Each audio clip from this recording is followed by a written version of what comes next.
যুবক ভাই আমার, আর কতকাল ঘুমের ঘরে কাটাইবা? বন্ধু আমার, একটু ভেবে দেখো, আল্লাহ তাআলা তোমাকে দুনিয়াতে কেন পাঠালেন? ভাই আমার, কলিজার ভাই আমার,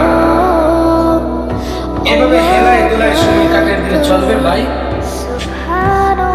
মরণ নামক গাড়িটা যদি চলে আসে, তো আর পৃথিবীতে থাকতে পারবে না।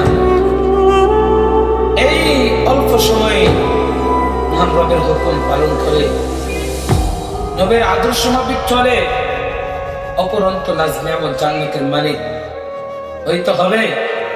ভাই আমার, দুনিয়াতে যদি শয়তানের দুখায়, শয়তানের ইত্তেবা করে তোমার জীবনটাকে বরবাদ করে দাও,